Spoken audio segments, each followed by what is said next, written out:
Imagine you are a young monk. You are 20 years old. You have spent the last few years inside a temple, studying, praying, living simply. And then one day someone offers you a free trip to Bangkok. For days, flights covered, everything arranged. Why would you say no? On April 26, 2026, 22 Buddhist monks landed at Bandaranaike International Airport in Colombo, Sri Lanka. They were returning from a 4-day vacation in the Thai capital, a holiday, officials confirmed, that had been fully sponsored by a businessman.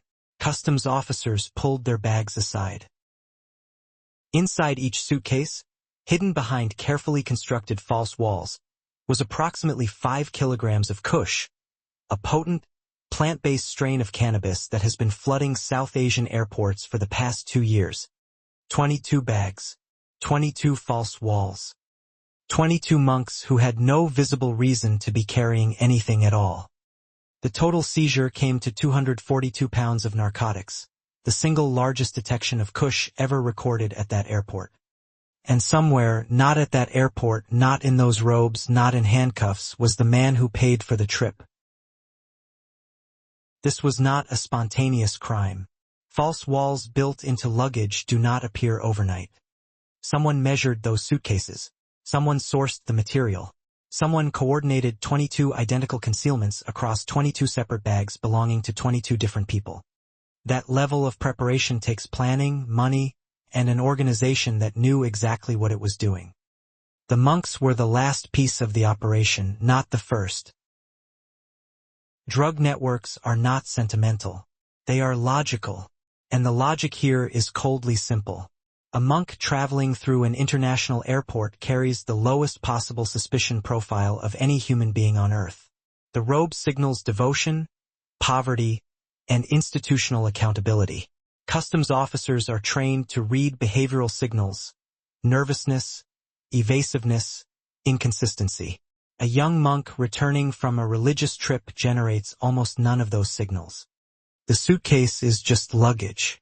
The robe is the security clearance. This is not the first time that logic has been applied. In 2022, an entire temple in Thailand was defrocked after every monk tested positive for methamphetamine. In 2017, a monk in Myanmar was arrested with more than 4 million meth pills hidden in his car and monastery. The pattern is not coincidence. It is a recruitment strategy. The monks were described by officials as mostly young students from temples across Sri Lanka. They were not wealthy.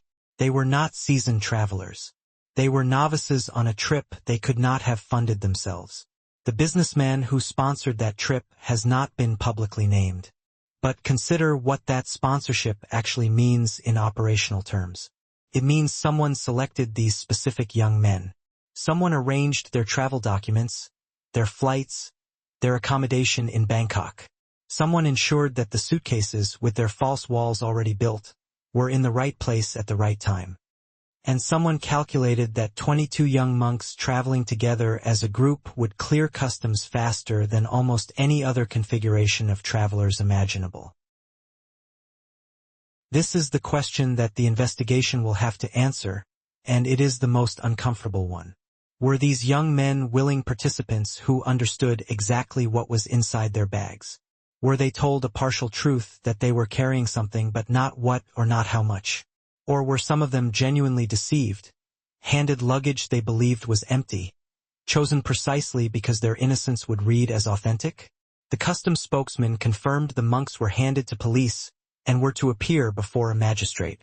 Their legal futures will depend entirely on what the investigation determines about what they knew and when they knew it. But the man who built the false walls is not before a magistrate today. Go back to the beginning. A young monk, 20 years old, a free trip to Bangkok. That offer did not arrive by accident. It was designed for him specifically for his age, his profile, his institutional identity, and his inability to fund a trip like that on his own.